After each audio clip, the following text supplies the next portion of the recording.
Hey folks, welcome to Between Awesome and Disaster. This is your host, Will Carey. Thank you for tuning in as always. As I'm sure you know if you've listened for a while, I appreciate that you're here. This is the 100th episode of Between Awesome and Disaster, so I feel great that I'm at this place with this podcast and that you're here with me as a listener of the show. And if you've been with me for the first time today or you've been listening for a while, as I say often in the intros, thank you very much for being here. I really do appreciate the fact that you listen, because I still feel like I am just another guy in the world trying to make a career out of doing something creative.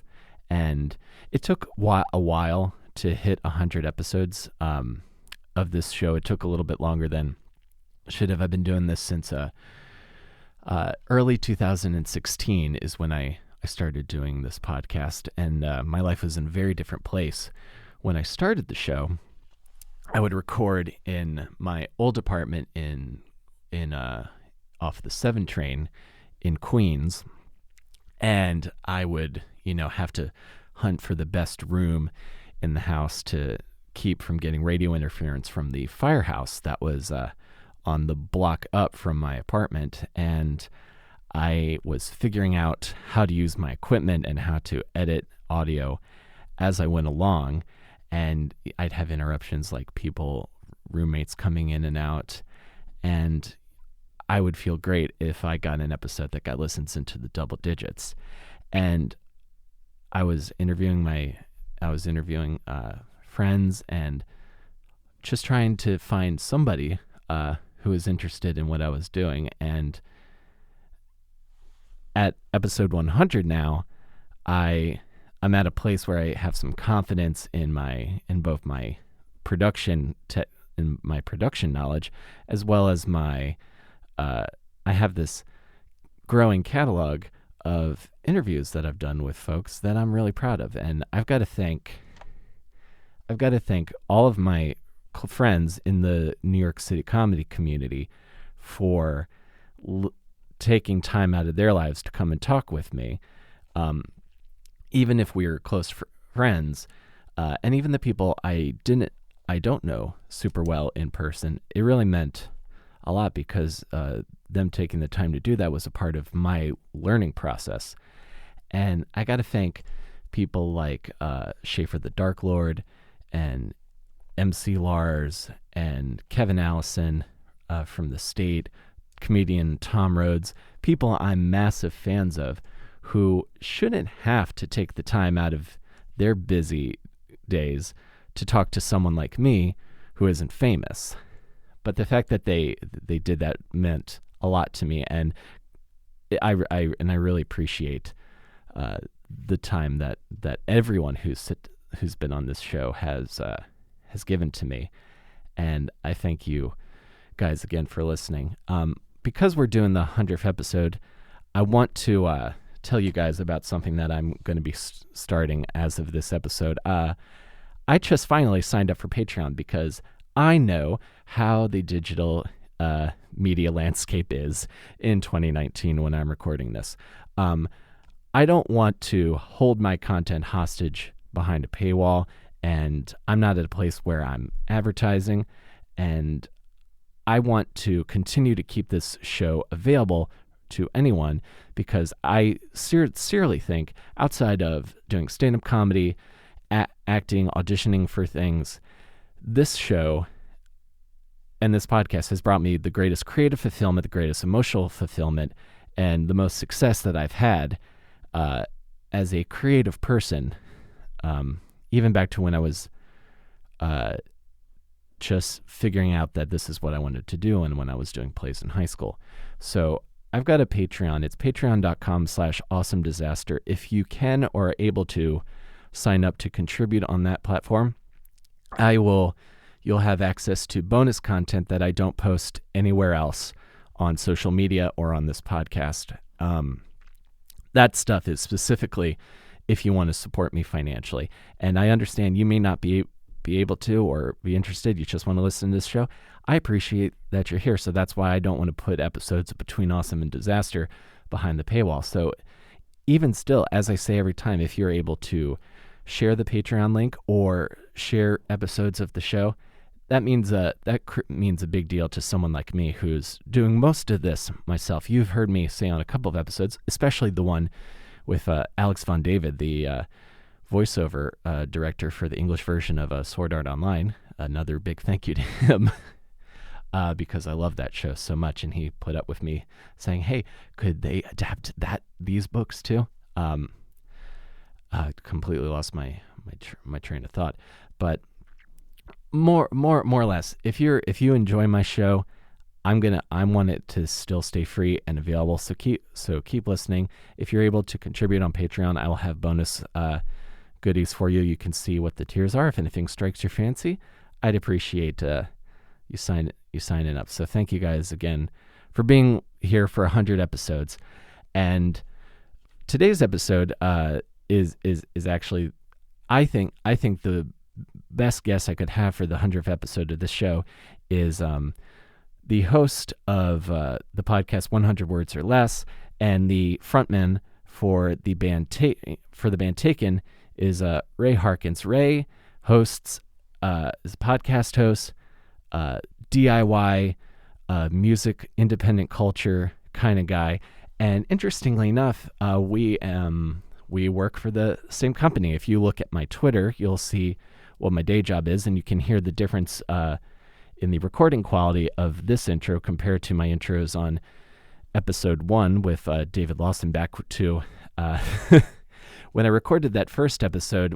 That's actually a redo because I didn't plug the recorder in all the way and didn't pick up anything, so that's actually a redo. And now I'm talking in this very nice microphone in this very nice studio, so you can figure out information about me if you want to stalk me on social media. But Ray is a guy that is someone whose podcast I've been a big fan of before I was aware that we had a little bit more of a business connection than than I realized. So it was really cool to kind of start getting to chat with him like over social media, instant message, and kind of talk about bands and stuff. And he said he would do the show, and I thought this would be the perfect guest, episode 100 of Between Awesome and Disaster, to have the host of 100 Words or Less, the podcast, on. So that's who we're going to talk to today. If you enjoyed this and you want to follow me on Twitter, I'm at Comic Will Carry. You can follow the podcast on Twitter at AwesomeDpod, wherever you get your podcasts, Apple Podcasts, Stitcher, Spotify, and you can also get the 100 Words or Less podcast anywhere you listen to your podcasts as well. Thank you guys very much for being here, and let's go to my chat with Ray Harkins.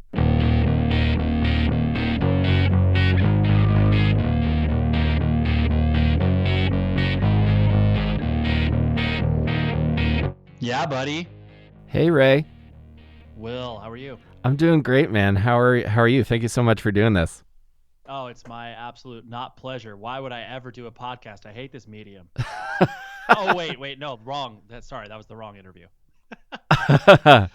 Yeah, I imagine. So it's like I actually find that I'm more dialed into podcasting. I'm like never not thinking about like RSS feeds and like MP3s and various audio encoders now. Yeah, totally. Well, yeah, it's such a weird industry where, and I mean, I guess every industry could be like this, where it's like once you get so like focused on your job and the things that are like, all the moving parts of it, then you're like, you poke your head up and you're like, oh yeah, that's right. There's like an outside world that doesn't care about if this is in a WAV file or an MP3 file. This is fine.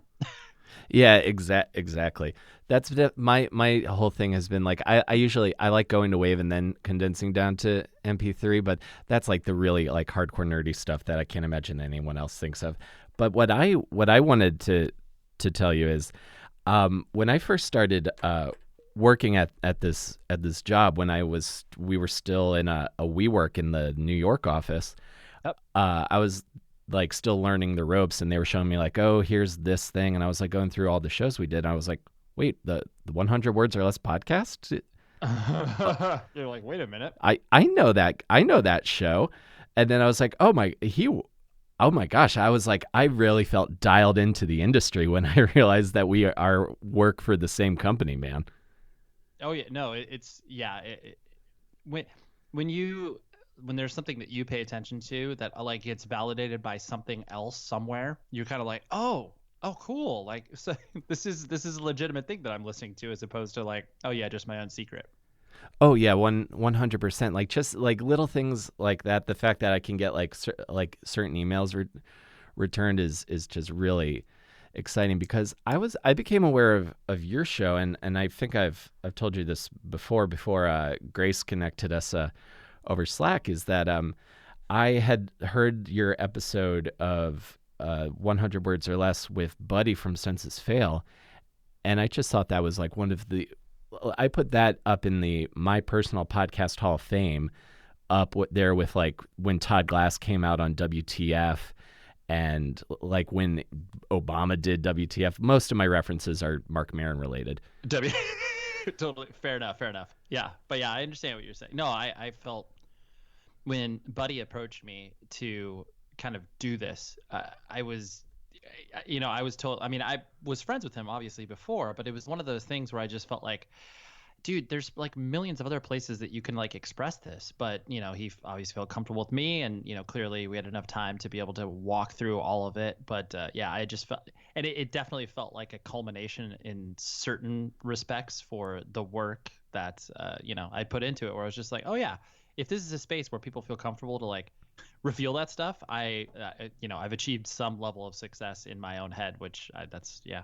But I appreciate. I'm glad it resonated with you, because yeah, it's still to this date my most downloaded podcast of all time. So Oh yeah, like I was just like clicking through Census Fail stuff, trying to get in the right frame of mind before I talked to you, and I found some Billboard article. They're talking about their newest record, and when they talk about, oh, Buddy opened up, and the link, they are linking to that episode.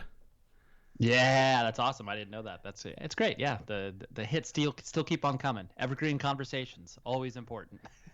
Yeah, I agree, and I agree with you, and I agree with your buddy Finn McKenty also, that these kinds of podcasts and conversations might be a slower burn, but I think over their life over their lifetime of however long the internet's going to exist before the world dies of heat death. I think that's the stuff that's like really, really important to have out there, because there's probably somebody who listened to that interview and was maybe dealing with something similar, and they got some perspective on it, or like an idea of where to go next, I think. Oh yeah, absolutely. Yeah. Do you want me to record my end of things, or are you just recording this on your own? Oh yeah, I've got it all set up over here. I've Okay. got it all set up on Pro Tools. I'm recording this on Skype. Spectacular. Sorry. Oh, no problem at all. I appreciate you asking, right? Hey, from a fellow audio nerd. Well, I'm not as nerdy as you because you beat me, but at the same time, I'm always like, well, I can make myself sound a little bit better. No, you sound great on my end. One thing I wanted to ask you in relation to the episode with Buddy, going into that, how much of this did you know about him, of the kind of the stuff he was dealing with? And because I always wonder about this, because I've had a couple episodes where it's gotten like pretty emotional, and I'm sometimes I'm searching with what to say next. The same way, like, if someone came to me and they were like, I have a problem, Will. So when you were recording that episode, like, what was going through your head, and as far as like how to respond to what he was telling you? Yeah, so the only thing that he teed me up on was the fact that he wanted to come on the show to talk about, his fluid sexuality, his problems with, addiction. And so I just had the kind of overarching themes that he wanted to discuss. And then at that point, then I kind of just crafted the questions to, deploy strategically as we were talking. But yeah, so a lot of it was just I was reacting in real time, and ultimately the thing that I just focused on the most was giving him the space to a very non-judgmental space, because I mean, first of all, I'm not that sort of person, but second of all, Sure. um, the idea to let that person speak, kind of not only fluidly, but be able to articulate all of these things that they probably haven't shared, not only in a public space, but like, sitting down with a person for, an hour and a half, 2 hours or whatever. Yeah. So yeah, so I did my best to just kind of let him get out what he needed to. And then, as I was, kind of hearing these things in real time, would kind of, put mental pins in it. Cause, I didn't want to sit there just like, scribbling down a bunch of notes face to face. Like, it'd be a different story if we were talking like you and I are, but right. Because that's then the person's like, are you even listening to me? Like, I know you're writing notes to like ask me further questions, but so yeah, I just kind of put mental pins in it to where it's like, okay, that sounds like there's something more that I can unpack there, or that I'm genuinely curious about, where it's just like, how did that look like? Because I had met him, gosh, it was many years before, just like totally in passing at a show. And then once he moved out to Los Angeles, we became closer and hung out a little bit more. So I already knew him well enough to know that I could be, pretty direct with my questions, as opposed to like, kind of pussyfooting around it or whatever. So with all of that, I felt like I had enough, solid ground to stand on, to where it wasn't like I felt like I was just, because even though a person can have the space to express their story, at the same time, you want to push back and dig in when people are, expressing one thing, and you're just kind of like, wait, that doesn't make sense, or like, what about that? Because then that way that can yield really, really interesting results when you hold the mirror back to the person to be like, hey, like, you just said this, but like, I don't know if you necessarily meant it that way, or, so Yeah. with all that, I felt like I had enough ground to stand on to be able to walk through that and not feel like I'm just, just reacting. Exactly. And especially if you have like a little bit of a personal rapport built in, you are kind of, you sort of have that where I feel like, there's a certain trust that gets built in situations like that. The same way I think that, two stand-up comedians, and the other thing I'm going to reference Mark Merritt again. When he had Carlos Mencia on like years and years ago, and he's able to like, he's like picking at and like trying to get him to like kind of answer specifically to things that were being said about him. I feel like there's a little bit more of an open dialogue there, because they both do the same thing. And on a certain level, I think you and Buddy are also kind of in this kind of same scene. And then again, if you are friends, and then you're able to kind of help him steer through his thoughts that he's going through it for the first time in the moment. Oh, absolutely. I mean,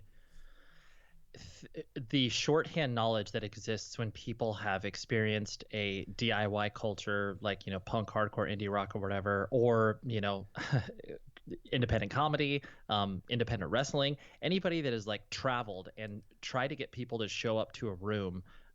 Granted, there's of course different nuances in each of those specific verticals that I was just talking about. Sure. But there is that shorthand where it's like, I can't tell you the amount of people that I've been able to interact with, professionally. And granted, like, my entire career has been attached to, music or audio in some capacity. But at the same time, you're dealing with a lot of what I like to call civilians, like these are people who are just like, most of the people that work at, Midroll and Stitcher, it's like they're civilians, and there's nothing wrong with that. Like, that's fine. They've just never been to a, sweaty room, 200-person show, like, and been really immersed in that subculture. And that's fine. But the moment that you meet a person that knows instinctually what you were talking about when you say, Discord records or whatever, like, there's just that, like you said, you can immediately get into it with that person and create a very, very intimate bond in moments, rather than like, all right, well, I got to figure out my way into this person. Like, do they like golf? I don't know. Do they like, right. You just have to figure out those other common bonds where it's just like, oh, yo, you like Alistair? Okay, yeah, that's cool. I get where you're coming from. Oh my God. I'm so glad you mentioned that specifically, because I feel like, even though we've never met face to face, I feel like when I messaged you, I was like, Ray, Tim from Alistair did my show. I feel like you, out of maybe a few other people that I know, would understand how fucking awesome I was. Like, I felt about that.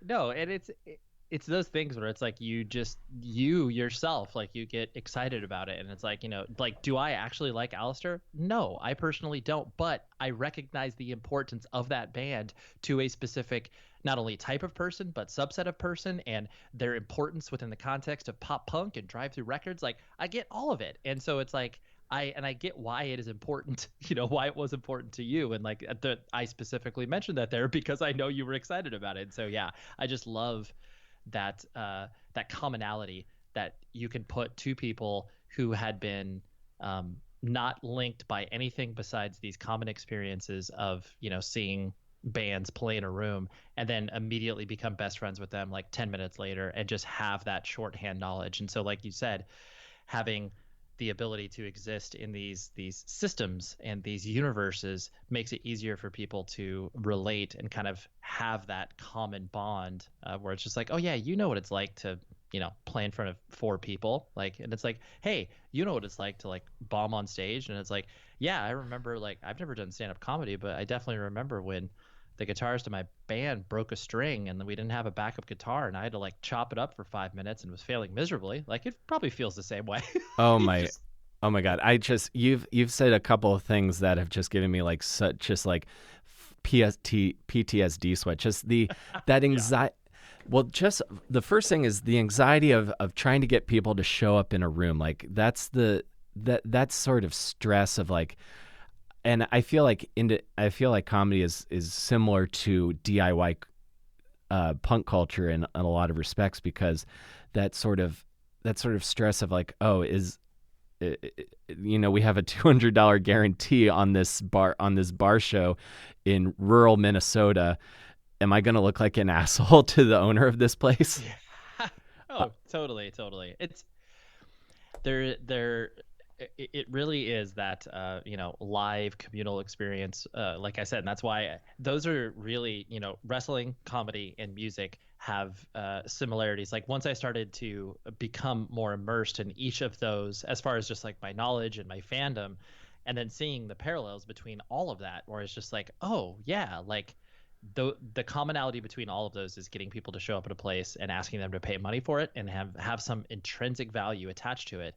And the underpinning of it all is that there will be some level of entertainment, hopefully in some capacity, as long as people are doing it generally right.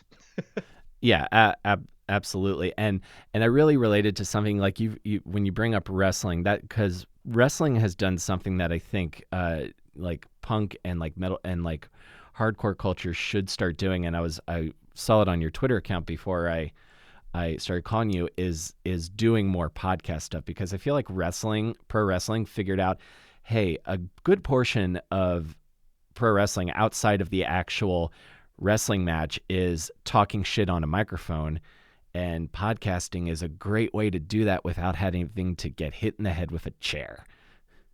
Absolutely. Well, and plus podcasting is the most appropriate medium to stoke fandom in general, and stoke nuance, and completely immerse yourself in the thing. Like that is why, I mean, once I discovered the medium in the mid 2000s and got completely obsessed with it, I was just like, the powers for this are like limitless, because like, I don't care whatever it is that you're into. And obviously now that podcasting has reached levels in which 3 years ago people could not even like wrap their heads around it. And now there are these clear divisions between like a professionally produced mainstream podcast and then the sort of like bootstrap ones that, some rise to the level of being mainstream, like you're obviously Mark Maron, like we were both huge fans of. Mm-hmm.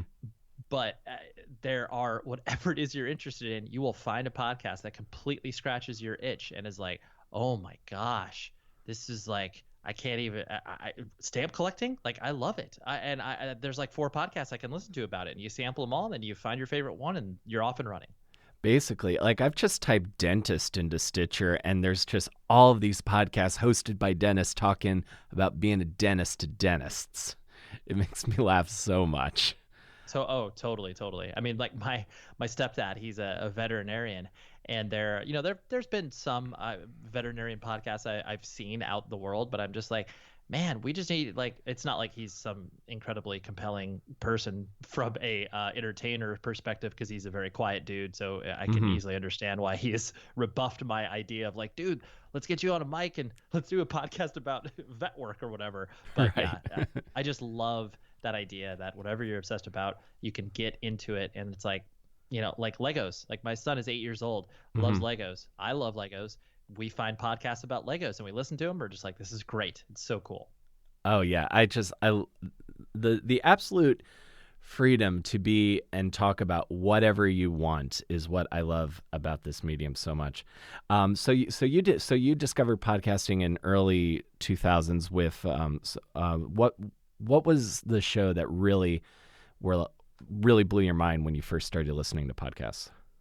Yeah, it was Leo Laporte. So he's, a luminary within the tech world, but I got introduced to podcasts via him because I listened to a radio show of his. He would just do this like weekend call-in show of people talking about like, hey, my camera doesn't work, and like what, or can I do this thing with my computer, whatever. It was like real basic answer, question and answer stuff. Mm-hmm. But then he started talking about he's like, oh, if you like this content, like I do a podcast called This Week in Tech. And then he started doing like This Week in Apple News, and This Week in I want to say like This Week in Microsoft at some point. And Mm-hmm. so I was interested in technology at that point. And so once I heard him plugging this once or twice, I was like, I gotta look into this. And I think at that time, yeah, I want to say iTunes had podcasts as a part of it, but it was like totally just the dust-ridden corner. Like you had to, there's like 14 steps to get you to the thing you actually wanted to get to.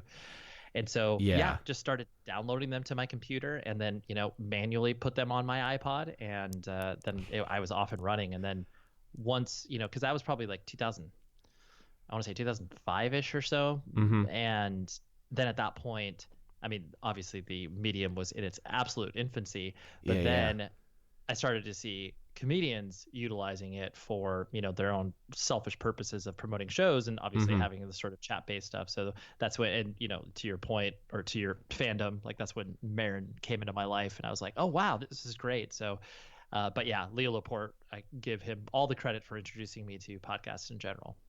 Excellent. And so I kind of want to trace this because when I don't know what your early life was like growing up, but I can't imagine that you thought that radio or this medium was where you might end up. Um, I'm curious about your early life. Did you grow up in California?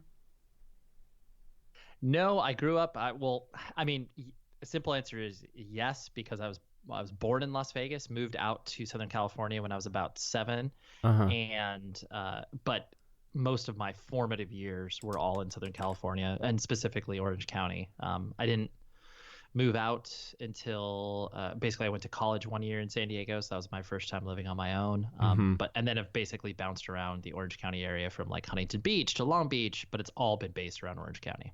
Gotcha. Now, I was hoping you could confirm something for me. My idea of Orange County from popular culture is that it is like the almost like kind of and and is Bakersfield in Orange County? My idea is that Orange County is like the conservative like stronghold in Southern California.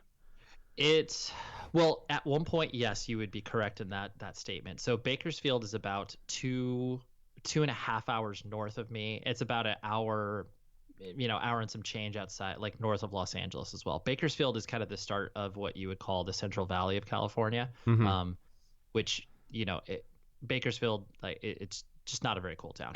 It's just, I mean, it's Yeah. farm community, desert. Like they actually, I mean, you could play shows in Bakersfield at this venue called Jerry's Pizza, which was literally the basement of a pizza shop. But there wasn't.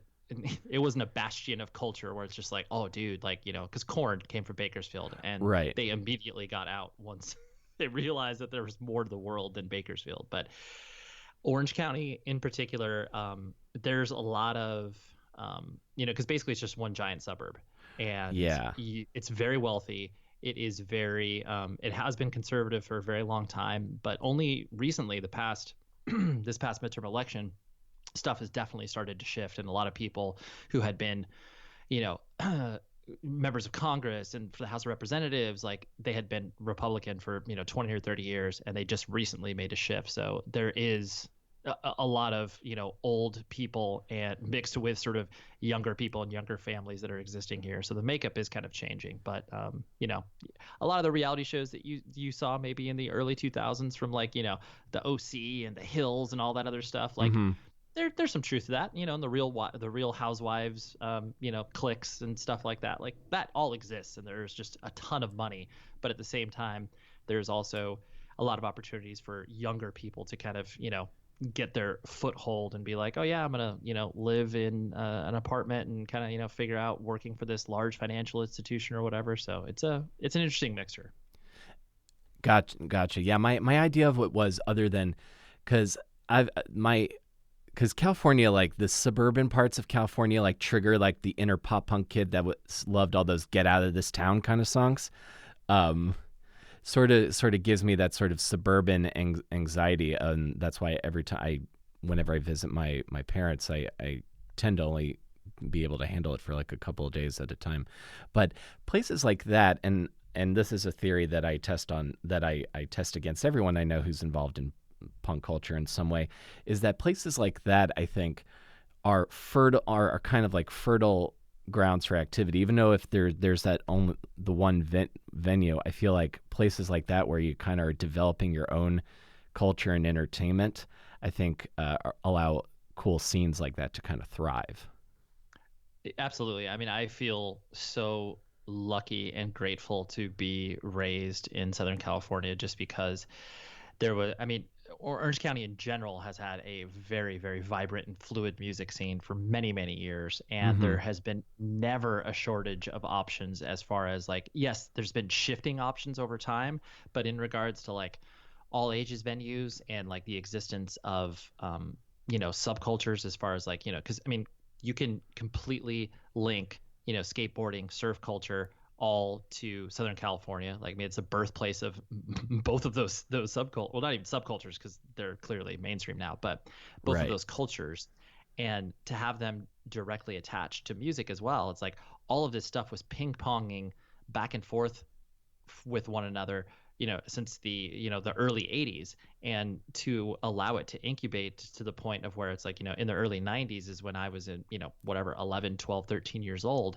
and being able to kind of tap into the fact that it's like, the years that mainstream punk broke from, Offspring and Rancid and Green Day and all that sort of stuff, and being able to have those bands come down so frequently and see all of those bands, and then kind of the sub level of those bands like Guttermouth and No Use for a Name and all the Epitaph and Fat Records bands. All that stuff was so steeped in our culture and our music culture down here that it felt unescapable, even though many of my friends weren't directly into it. But Mm-hmm. and then couple that with the fact that there was the huge power player of a radio station, K Rock, and Yeah. they had those amazing, K Rock weenie roasts, where those radio shows, and they would pull together such weird bands all playing together. And 14-year-old me was stoked to see Sublime and Bush and like. So, anyways, all of that to say that Southern California was just such a an incubator for all of that stuff, and I'm really glad that I was able to kind of see all of that and be able to exist where it wasn't just like one or two venues. It was like, I mean, granted, a lot of it you had to travel, where it was like, okay, I at one point when I was 17, 18, 19, going to a ton of shows and playing a ton of shows, there were so many options. You could go to San Diego, you can go to Santa Barbara, you could go out to Corona. Like all of this was within an hour to an hour and a half's drive. And you would sometimes follow tours as they went through Southern California, and you would just be like, oh yeah, like Poison the Well's coming through, so of course I'm gonna go to San Diego, Orange County, and Ventura to see them all three times. Like that's just what you did. Um, and so it was really, really fun to be able to experience that, and then watch it evolve to where it's like, okay, this all ages venues went away, and it was a real bummer that this went away. But there are certain things that you never would have imagined being successful, like Chain Reaction. And now it's like, the people have jokingly called it the CBGBs of the West Coast. And it's like, Mm-hmm. well, I wouldn't go so far as to call it that, but it's definitely legendary for many people. Yeah. Oh, that sounds so freaking cool, dude. Yeah, So it's fun. so so you got to see like so you saw like Rancid and Green Day like early on when you were a kid? Well, so yeah, I mean, Rancid definitely around the and Out Come the Wolves time. I mean, Green Day I did not see like in the Kerplunk and 1039 Smooth Out Smooth Slappy Out, Hours or whatever. Yeah, Slabby Hours, I didn't yeah. see them in those iterations because they were playing those songs like 90, 91. And so, I mean, Dookie was like my record, like many other people's records of Mm-hmm. the introduction to them. So when I started to see them play, they had already, started to really blow up. And so I was seeing them in front of thousands of people. But, but Offspring, I was able to see a little bit before they kind of broke. Because K-Rock, like a couple of months before Smash came out, started to play all of the singles and really got behind them. So I was able to see them, in front of like 1,500 people as opposed to like 10,000 or whatever. But Rancid for sure. No Effects, Blink 100%. I saw Blink when they were just called Blink as opposed to Blink 182. Oh, Because awesome. They're my I favorite band. dude, I still have Cheshire Cat on tape when it's just called Blink, and I hold on to it dearly. People have joked around, were like, "Dude, just sell it on eBay," and I was like, I'm never gonna sell that. It's like Eminem's holds a very special place in my heart, and I'll never listen to that tape, but it will always be meaningful to me. Yeah, you've got to hold on to that. That's amazing. That that's so freaking cool, dude. Because they're sort of like they were like my come to Jesus moment. I was like, oh, power chords. Did you have a moment like that when you were a kid? Did you have like a moment when you first saw a punk rock band and it just blew your little mind?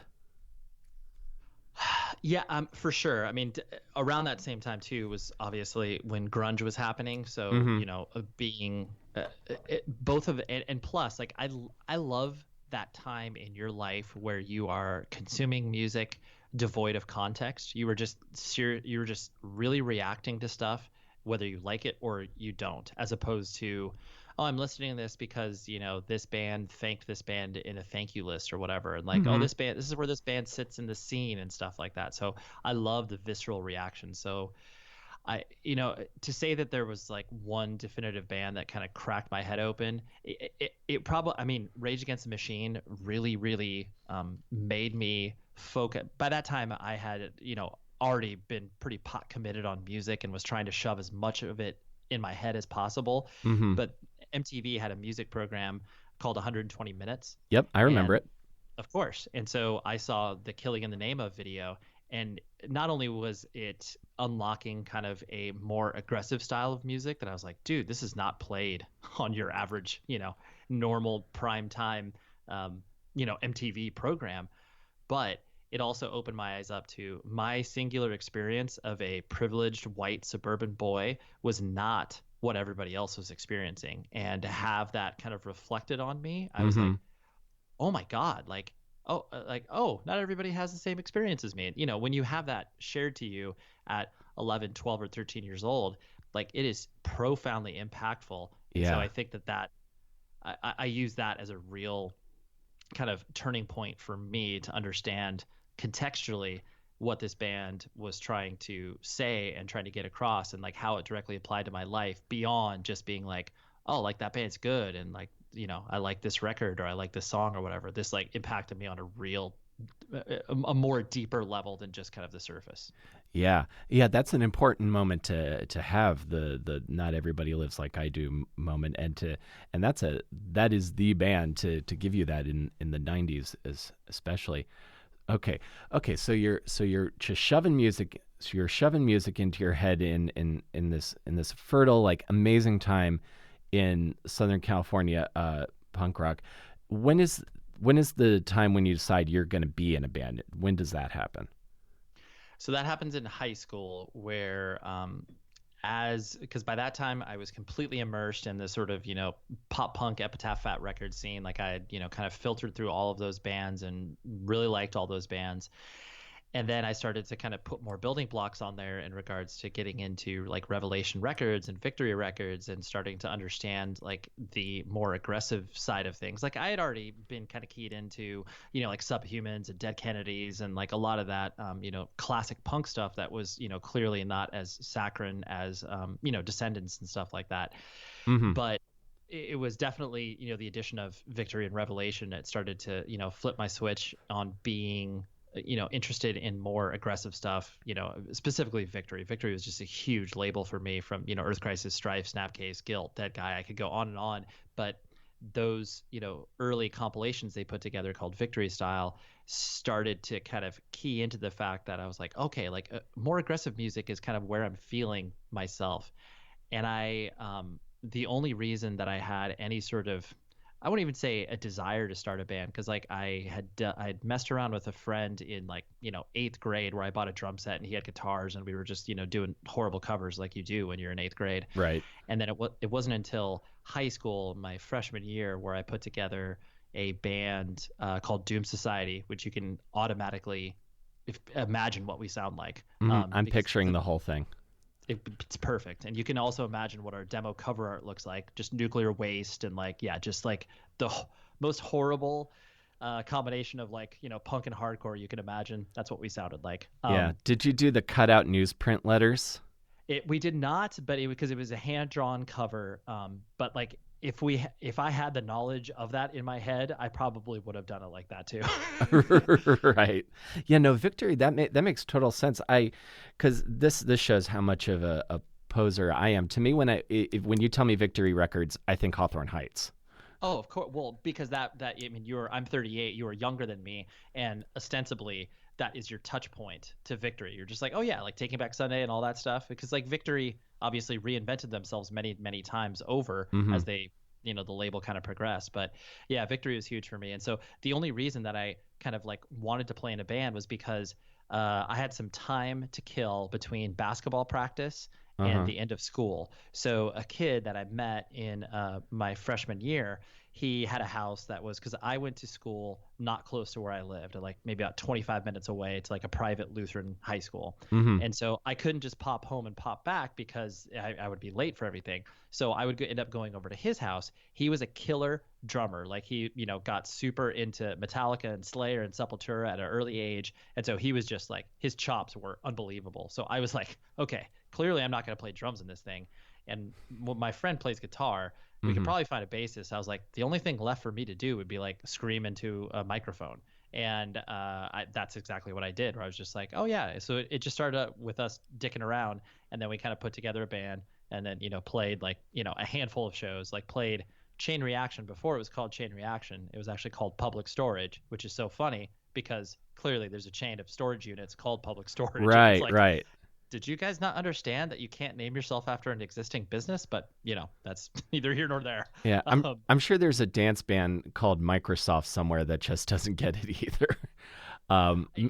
Yeah, it's very, very true. So yeah, but that was kind of that was the first inclination, but it wasn't like this burning desire where it's just like, man, I gotta play in a band. I gotta be like the front person of a band. I gotta do that. I knew I was interested in it, but I did not know how to actually accomplish it until we were at, my drummer's house and started to kind of like put together these ideas. And it's like, oh, this is cool. Oh, awesome. And how old were you when you were doing that? That was so like 14 or 15 was when Doom Society started to kind of like play around. So like my freshman and sophomore year of high school, but late sophomore years when the band I currently play in now, Taken, that's when because Doom Society fractured apart because we, whatever, but we just wanted to play different music. And so me and the drummer enlisted other people, and then that's kind of, we wanted to play more sort of hardcore specific stuff. And so that's kind of when Taken formed, and that's, basically set forth the rest of the trajectory of my life as far as all the relationships and where it all led me to. Mm-hmm. Gotcha. Yeah. The musical differences is, I think it's cliche to people that don't get it, but to people who do, it makes perfect sense, because I'd say the majority of the drummers I've played with love double bass drum death metal. And my favorite band is Blink-182. And I grew up in Maryland, and I went to college I was in high school during like the peak time for nu metal. So my former bass player, who's now playing in like a serious heavy metal band, it was like Creed and Mudvayne because he liked their bass player. But so one thing I was curious about, because I listened to Taken's most recent EP, and then I kind of want to go through this trajectory that leads you to where we're at currently. So you kind of we're kind of defaulted into the singer role, and in your interest in hardcore and heavy music, so that's what you're singing. I've always wondered how people who scream in bands are able to do it and not be completely hoarse the next day after the show.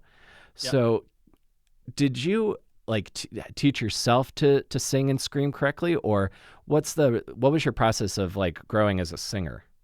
Yeah, it definitely was. I just taught myself. I did not have, I took vocal lessons maybe much later in my life. Like, after I was probably in my mid 20s, I took a few vocal lessons, but definitely never while I was like by that time I was still actively touring, but I had never taken them with the idea that I would like know what I'm doing.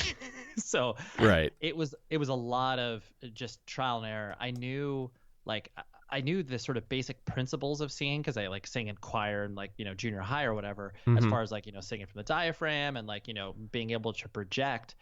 But it was definitely trial and error where it's like, once Taken started to get out there and tour, we'd be playing 7, 8, 9, sometimes 10 shows in a row. So I would have to learn how to calibrate myself. And a lot of these times too, it's not like we were playing with professional monitors. We were playing on floors, and like I was singing through like a guitar or bass amp or something. Right. So I couldn't hear myself. So, there would be times where I would have to like, blow my voice out just to project and make sure that I was heard over the drums and the guitars and stuff like that. So it for sure trial by, fire, error, whatever you want to call it.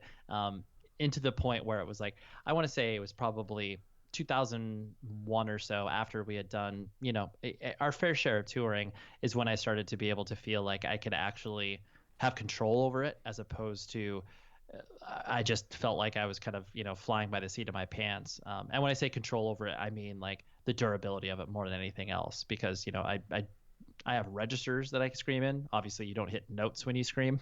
Right. But I was able to at least understand like the limitations of what I could do and what I couldn't do. And so it in simplest of terms, it's the same principles as singing, but you are just projecting yourself in a much louder way. And, sometimes that's easier said than done. And there's no way that I could like sit there with another person and try to like walk them through that, because many times it just won't work for that particular person. So it really is, just not even faking it till you're making it, but just like getting out there and doing it and realizing like your limits, and then understanding what you can do to kind of like tweak that, make it sound a little bit better, what you need to do recording wise and all that stuff. So yeah, it took a long time, that's for sure. I've talked about this with my my voiceover, a guy I took a voiceover class with, as far as because he does lots of animation stuff, and and because I was also, in addition to like screaming and hardcore, I always feel for voice actors for English anime dubs, like oh yeah, for sure. Like the guy who's got to dub Dragon Ball Z, who's got to do the like 9-minute long scream. Totally. That's brutal. So yeah, you definitely need a vocal coach for that. Yeah. So it's just kind of like, I, my hat's off to you, sir. I don't think I would have the durability to continue to do that, but I love listening to that kind of stuff, because I turned 33 and then metalcore became my like, all right, I'm going to get on the bus kind of music.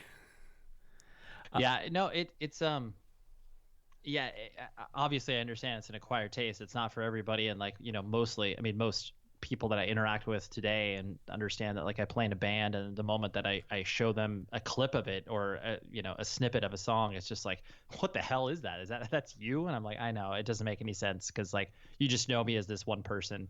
So there's no way that you would be able to contextualize this appropriately. But yeah, it's definitely not easy, but I was just able to kind of figure it out through, just failing at it for a very, very long time. And again is, I feel like, the most punk way of approaching something is to just do it and figure it out while you're doing it. Um, Oh yeah. so tell me, I'm curious about your early times touring with Taken, because my idea of punk and DIY touring specifically, I have no idea how the business side of how any of these bands are able to of how bands make gas money when you're just connecting shows. But it was touring with Taken a situation where you're like calling venues and trying to get on shows, or did you have people that you were working with? It's so to answer the first part of that, like it's very similar to like when if you're putting together a comedy tour where it's just like, you have booking agents, they are working on your behalf, and then you basically give them a cut of your guarantee. They're taking 10 or 15% and stuff like that. Mm-hmm. But yeah, for us, it was definitely all about just networking because, when I started because I was sort of by default the business guy of the band just because I sang for the band. It was kind of this weird thing that always happens where it's like, oh yeah, the front person of the band, like they're the most visible and they're the ones that are going to like interact with the most people at the show. And so by default, they're going to be the business person. Right. And frankly, I was fine taking that on because I didn't actually write any music. I wrote all my lyrics and, I worked with the band to, match them up with the music. And I was kind of like a last third party editor on our songs where it was like, once stuff was like together, I would be like, hey, maybe that could be a little shorter, maybe that could be a little bit longer, but I did not write any of the music, so I was fine taking on the sort of like pseudo managerial role of the band. Mm-hmm. So a lot of that was or the initial touring and shows were all just kind of networking, getting to know people. When bands would come through on tour and we'd play with them on tour, they would be from a certain city and it would just be like, hey, what what are some venues that you play in your area? Maybe if we, trade emails that we can stay in touch, because it was right as the internet was in its sort of infancy. You could basically just email and visit websites.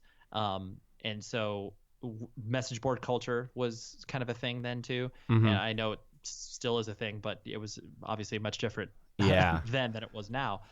So a lot of it was just like record labels had message boards, so people would kind of exchange information that way. So it was a lot of hand to mouth, just like kind of figuring out like, oh yeah, like maybe we can go up to Northern California this weekend and look for a show in San Luis Obispo and maybe find a show in Sacramento or whatever.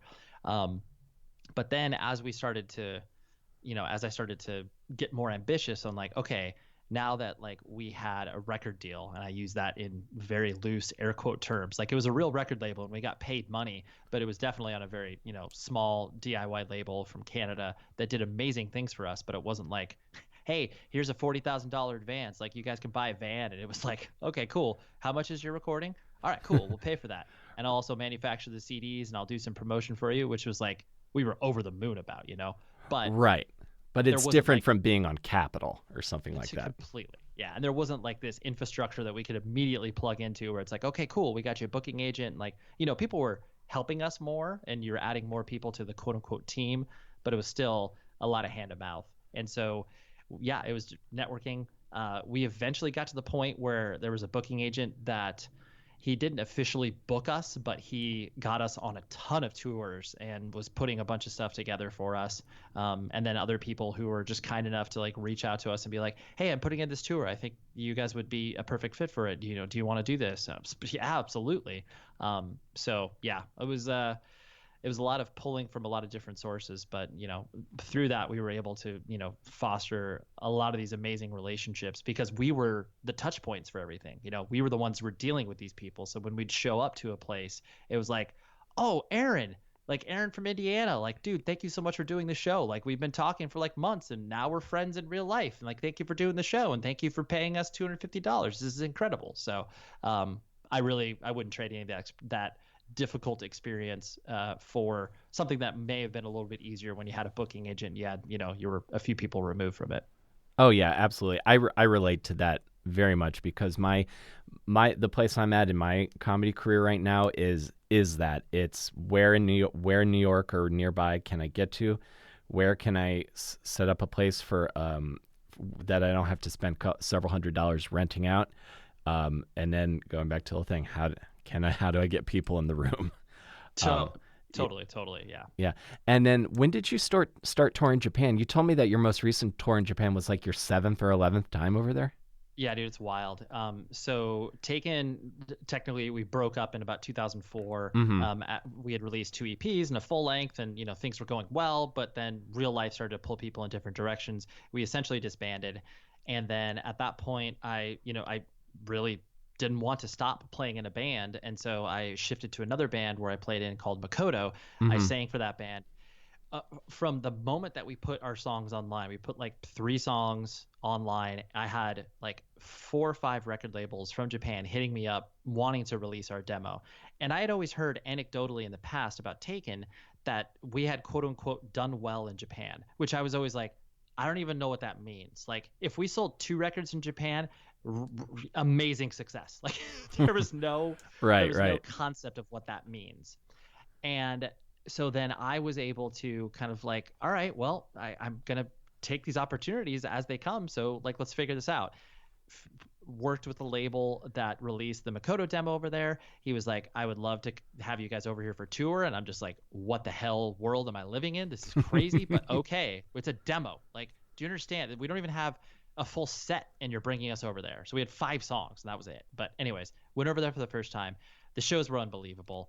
People were really, really rabid about Mikoto, but I would have a ton of conversations about Taken. And I obviously understood by starting another band, I could clearly capitalize on, any attention that was paid towards Taken. Sure. So that was like 2006. And then in 2007, we had formally released more music as Mikoto. And so we were able to go back to Japan again. And then at that time, my wheel started to turn, and I was talking to the guy who had put out our records over there and brought us over there. I was like, hey, if I got the guys in Taken, because like we don't hate each other, like there's no existing animosity, but like we just haven't played in many years. Like, what if we did this? And so he was like, it would be unbelievable, and I would love if you could do that. So once I got home from that tour, I had everybody in Taken up, and I was like, guys, like if we play these shows over here, they will be amazing. All the shows I've played in Japan so far have been incredible. And plus, you're in Japan. It's amazing. So yeah. Everybody was completely on board. And then in 2008, Taken, quote unquote, officially reformed as far as like, hey, we can't. And I knew in my head, I'm like, dude, we can't just play Japan and just like not play any shows in America. That's a weird vibe. And so yeah, played some shows in Southern California, played some shows in the East Coast of Canada, and then went over to Japan. And basically, we just played where we knew people would enjoy seeing us. And so by that time, the shows in Japan were unbelievable, playing in front of like 700, 800, 900 people a night. And I was like, this still does not make sense to me, because it was even bigger than what I had experienced with Mikoto. So yeah, but fast forward to 2018 or wait, what year are we in? 2019. We're in 2019. Yeah, I just lost a year there real quick. But then, yeah, Taken just went over to Japan, like you said, like you mentioned, in March, and that was my 7th tour of Japan between the 2 bands that I've played in, and it's still, and we're talking about going to Japan next year with another band from America, and it's just like that culture and that independent music scene just completely embraces melodic hardcore in ways that I'm like. This past time that I went over there, I was able to we worked with a different promoter for some shows, and I was able to kind of dig in with him a little bit more about the nuances of like, okay, I don't understand, like, are we considered a quote unquote big band over there, or like where do we sit? And he was like, he was throwing me some numbers just on attendance wise. He was like, every time I die played over here, which every time I die is like, as successful as you possibly can be as far as like, a metallic hardcore band is concerned in this day and age. And he was like, yeah, so the venue you guys are playing tonight, like, I've sold, like 180 tickets. When every time I die, I played the same venue, we sold 60 tickets. And I'm just like, wait, so like we've literally sold 3 times the amount of tickets than every time I die. And I'm like, that does not make any sense in my head. I was like, you realize they're huge in America? And he's like, no, I know. He's like, I don't know. And I'm like, I don't know either.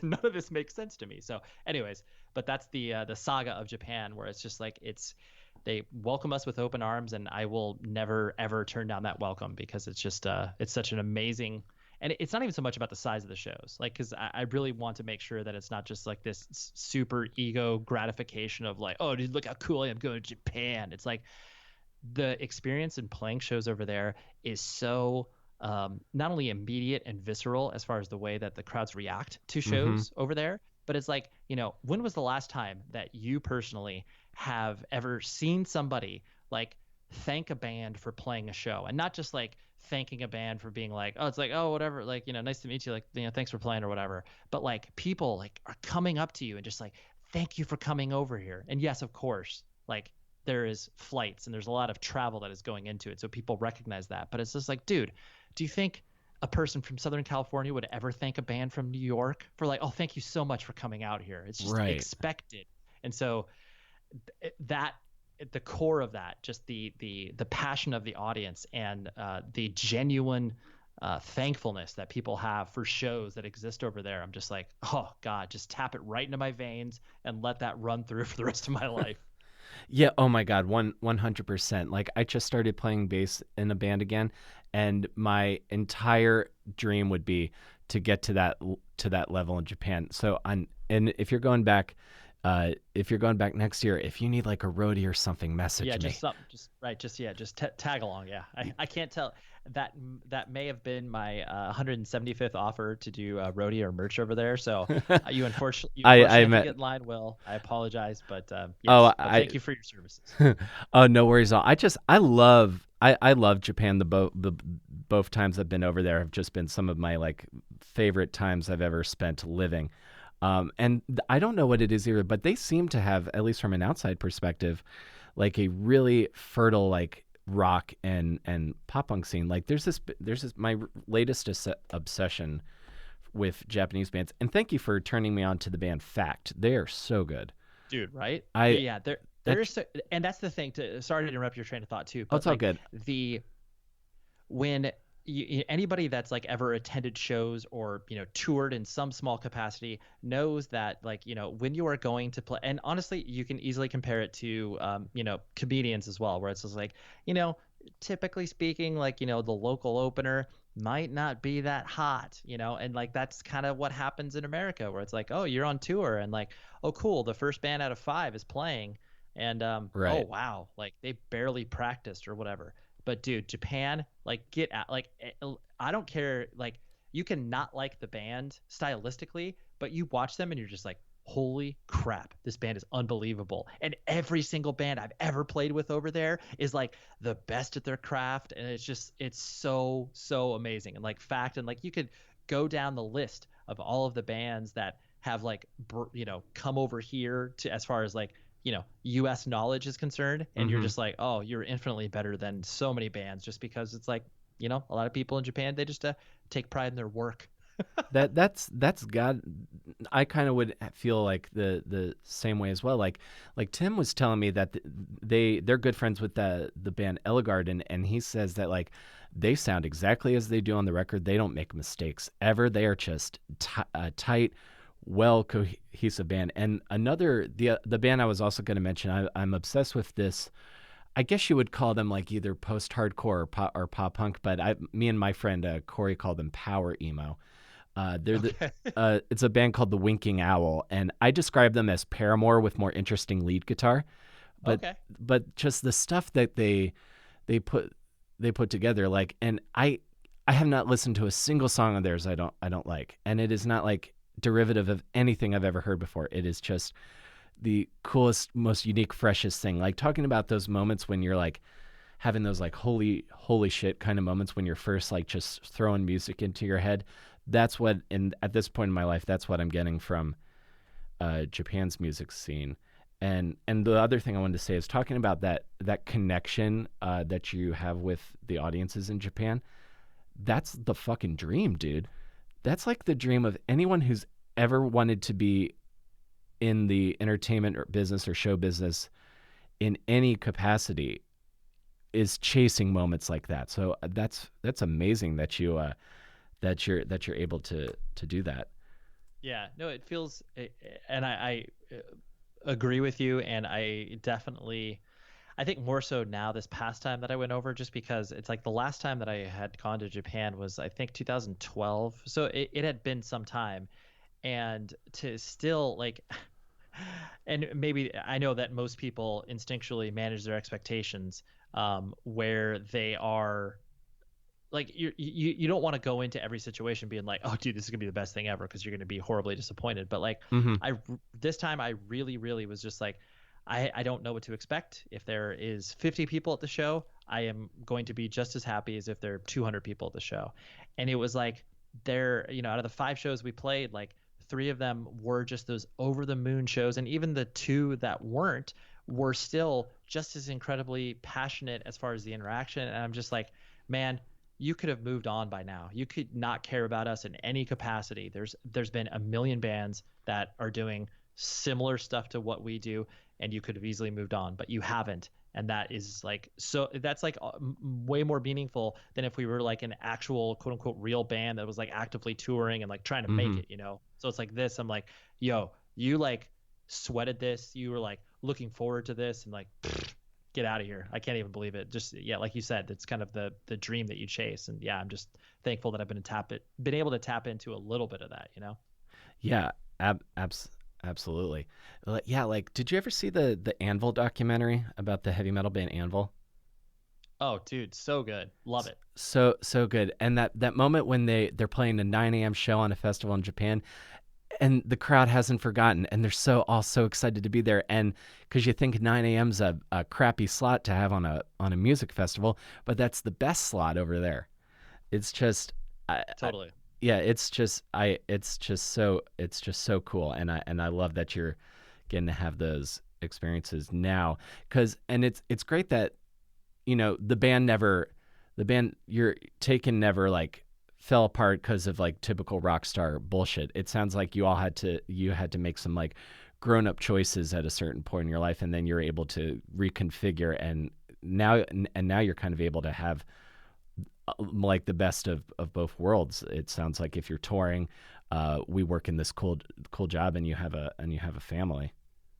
Yeah, absolutely. I mean, I think a majority of bands, well, not a majority, but a lot of bands exist in this world now, where I like to call it the full-time part-time band, where it's Mm-hmm. like they are, they're available for shows, and as long as like, people are able to like cover costs, then it's like, okay, that's fine. Like, sure, we'll play that show. We're not looking to make, $3,000 off of you or whatever, but it's just like, dude, cover a couple plane flights, like we'll be there. That's no problem. And so anytime, if you have the ability to tap into that, even if it's like on a super super small microcosmic level, that's just, yeah, it's great. And so yeah, to be able to kind of like have all of those things kind of working in tandem of one another, and never have it be super overwhelming, then it's like, dude, it's great. It feels good.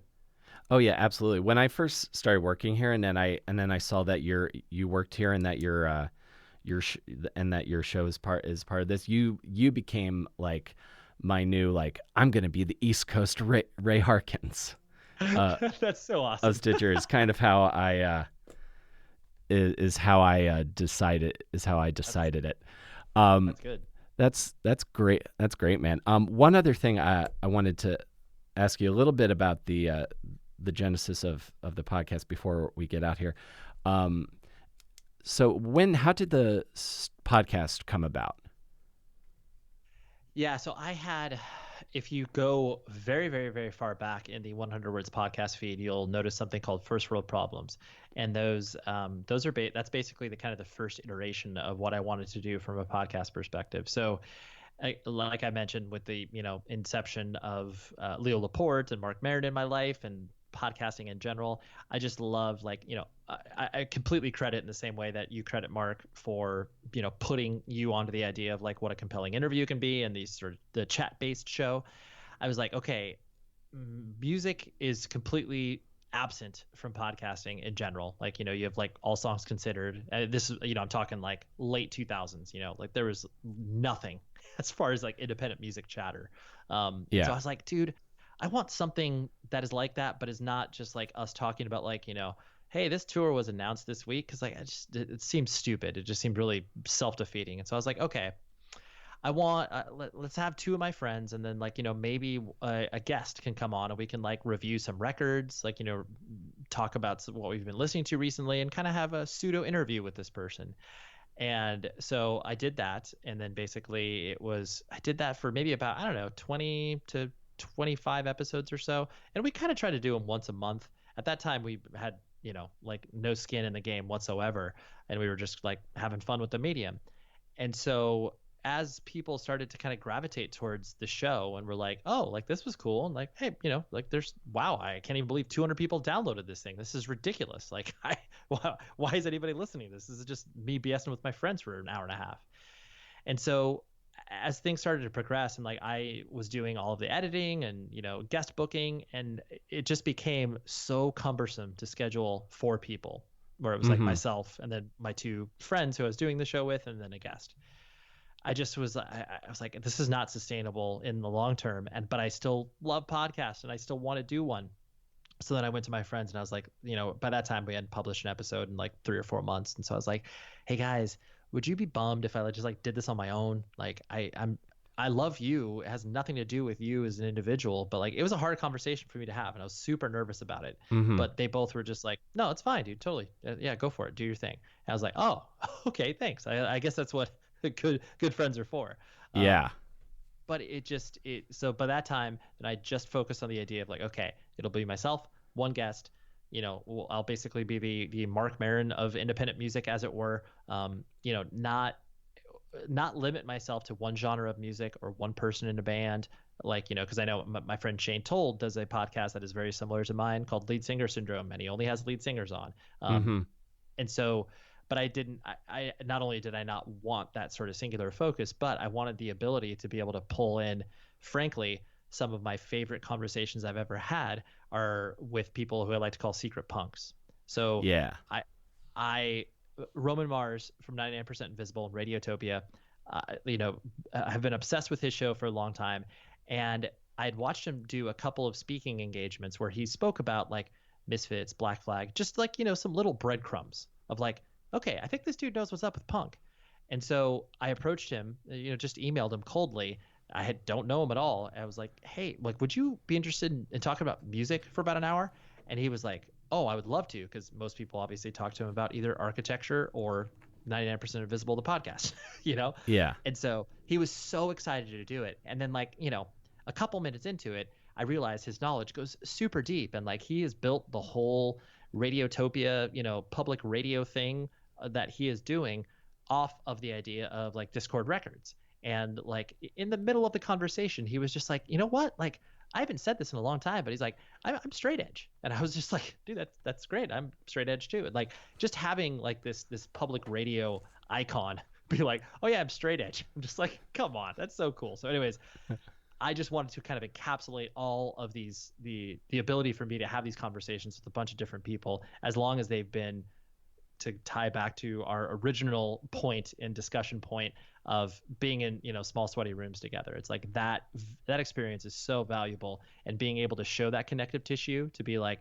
hey, this person has built the sort of business principles and life principles that they exist in now, all because they decided to, buy a record at 14 years old that, changed their life forever. And like having the space to have those conversations is, why I obviously still do the podcast, and essentially why I started to do it in the first place. But I just didn't know exactly how I was going to arrive to that, besides just pulling in my friends and pulling all the people that I had experience within independent music, and just being like, let's have some real conversations. And frankly, it was very selfish of me, just because I wanted to be able to get to know some of these people better, because even though I've known some people for 10, 15 years, to have these like intimate hour-long conversations where there's no there was no quote unquote purpose per se, but then if I'm able to, disguise it under the idea of a podcast, it was like, oh yeah, well, like, it's a promotional look, so of course I'll do that. And it's like, oh yeah, I can get to know Ray a little bit better, and vice versa.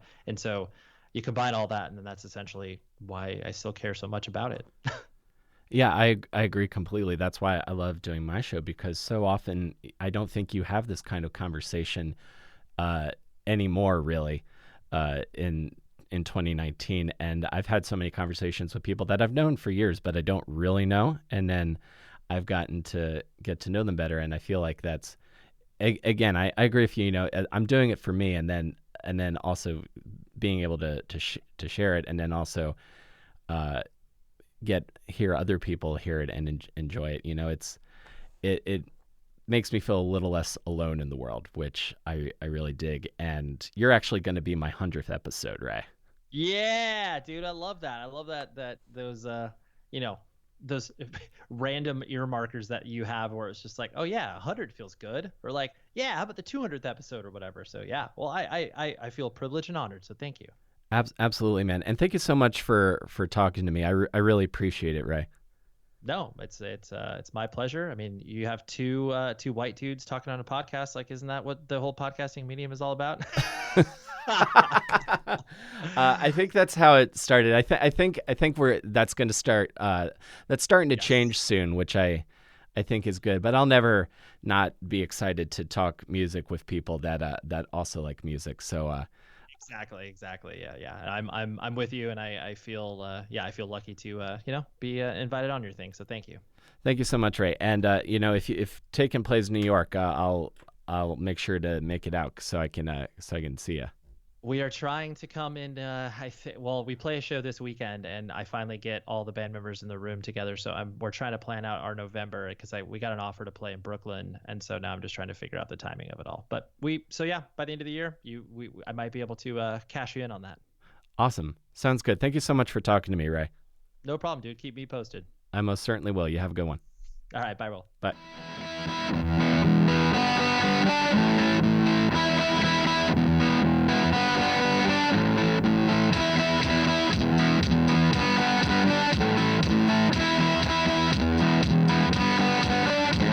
Okay, folks, for the 100th time I'm saying this, that is our show for this week. Thank you guys so much for continuing to support me and to support the podcast. I appreciate you being here. And if you guys want to support me on Patreon, it's patreon.com/awesomedisaster. And you could support 100 Words or Less on Patreon as well. And thank you to Ray for your time and hospitality. I appreciate you taking the time to talk to me and for your candor. So thank you guys again for listening. I've been Will Carey. I'm on Twitter @ComicWillCarey, and you can follow the podcast on Twitter as well @AwesomeDPod. I plan to continue to do this show for as long as I enjoy it, and this is one of my favorite things that I do. So I will continue to do this, and I hope that you guys continue to listen. Thank you again for being here, and I will see you folks next week between Awesome and Disaster. Take care, everybody.